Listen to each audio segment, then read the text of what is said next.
सूरत के plus Parle point इलाके की सर्जन सोसाइटी के फ्लैट नंबर 55 में जरीवाला परिवार 27 जून 2016 को रह रहा था।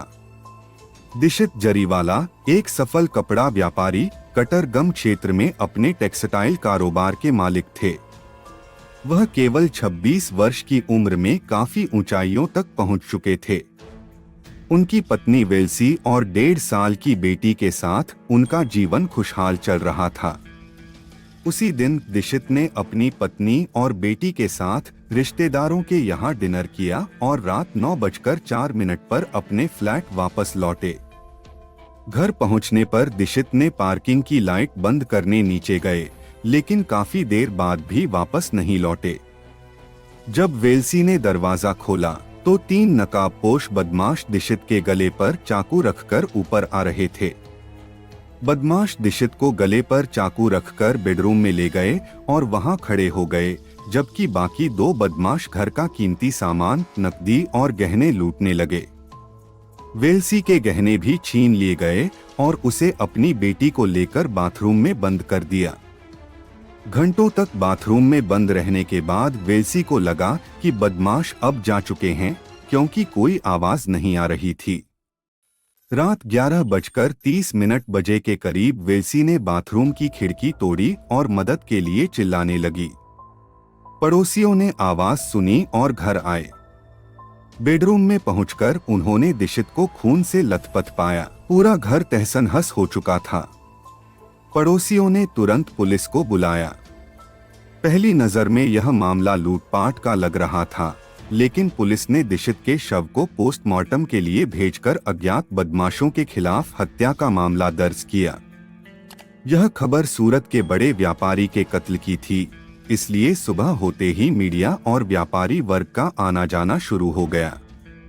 पुलिस जांच में जुटी थी, पर घर में मौजूद इकलौती चश्मदीद गवाह वेल्सी गहरे सदमे में थी और बार बार बेहोश हो रही थी।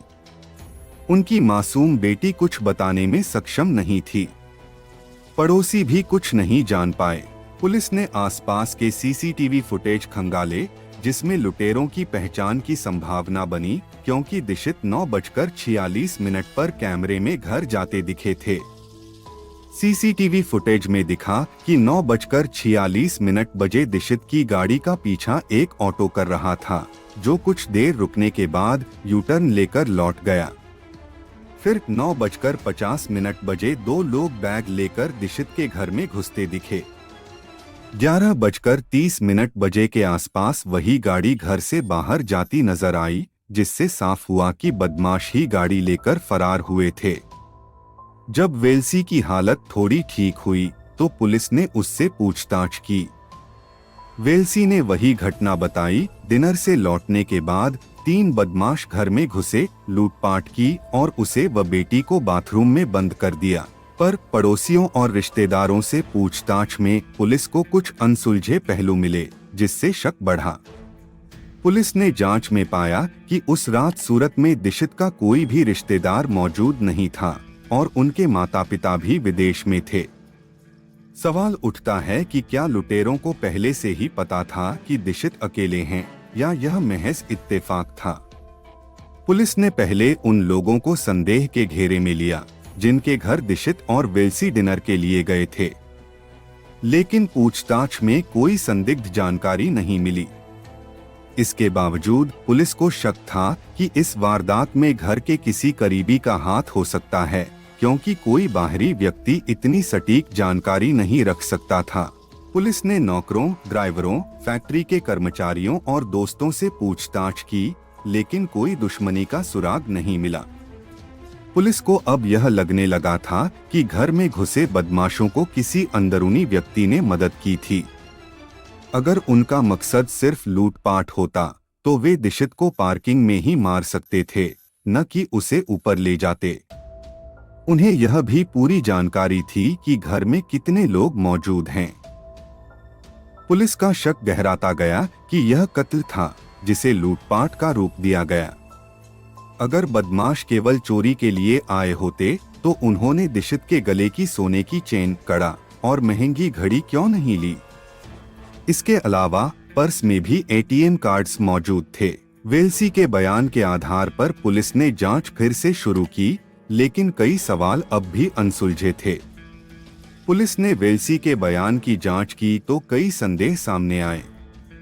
वेल्सी ने कहा था कि दीक्षित पार्किंग की लाइट बंद करने नीचे गए थे, लेकिन पुलिस को पता चला कि फर्स्ट फ्लोर से भी लाइट बंद की जा सकती थी, जिससे यह सवाल उठा कि दीक्षित को नीचे जाने की क्या जरूरत थी। इसके अलावा वेल्सी ने 3 बदमाशों की बात की थी, लेकिन सीसीटीवी में सिर्फ 2 ही नजर आए। वेल्सी के मुताबिक बदमाशों ने दीक्षित को मारते पीटते ऊपर लाया था, पर पुलिस ने देखा कि दीक्षित का चश्मा सही सलामत उसके चेहरे पर था, जबकि लड़ाई के दौरान यह गिर जाना चाहिए था। पोस्टमार्टम से पता चला कि दीक्षित पर 8 बार चाकू से वार किए गए थे, पर सवाल था कि अगर बदमाश इतने खतरनाक थे तो उन्होंने वेल्सी और उसकी बेटी को क्यों छोड़ दिया।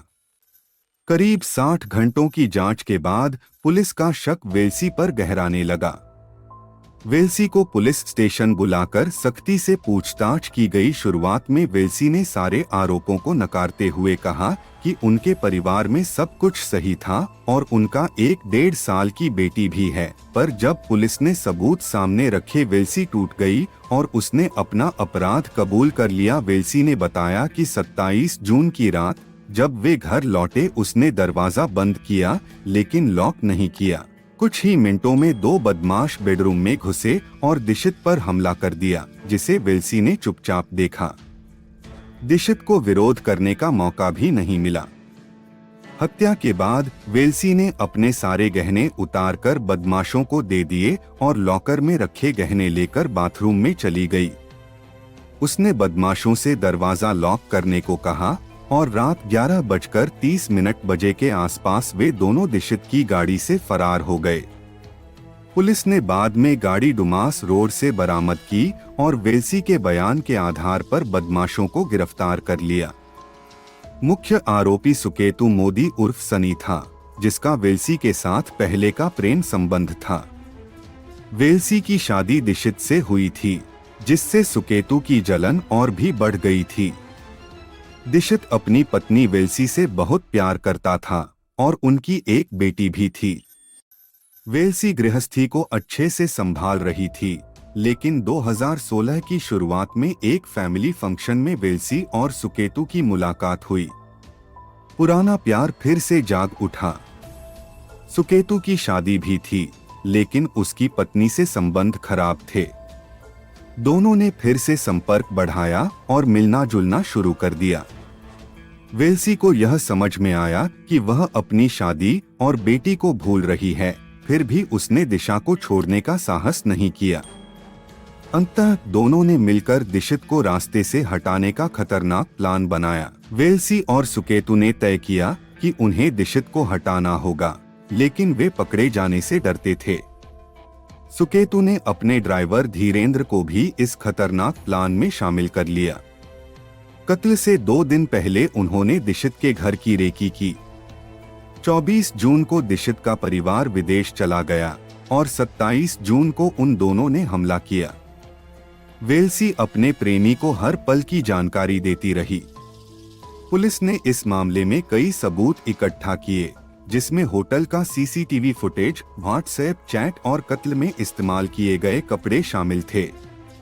अंततः वेल्सी, सुकेत और धीरेंद्र के खिलाफ चार्जशीट दाखिल की गई। हालांकि बाद में ज्यादातर गवाह कोर्ट में अपने बयान से मुकर गए। पुलिस ने ऑटो चालक को भी खोज निकाला, लेकिन उसने भी अपने बयान से पलटी मार दी। केवल पुलिस और पोस्टमार्टम करने वाले डॉक्टर ही अपने बयान पर अडिग रहे। सुकेत ने मास्क और ग्लव्स बाइकर्स हब से खरीदे थे और बचाव पक्ष ने कहा कि ये उसके बाइकिंग शौक के लिए थे। पुलिस साबित नहीं कर पाई कि सुकेत और धीरेंद्र उस दिन घर में आए थे या उनका इरादा कत्ल करना था। 31 दिसंबर 2019 को वेल्सी, सुकेत और धीरेंद्र को बेनिफिट ऑफ डाउट देते हुए रिहा कर दिया गया। यह घटना जागरूकता का संदेश देती है। इस बारे में अपनी राय कमेंट में दे और वीडियो को लाइक करे। इसी तरह क्राइम से जुड़ी वीडियो देखने के लिए अभी हिडन ट्रुथ चैनल को सब्सक्राइब करें। धन्यवाद।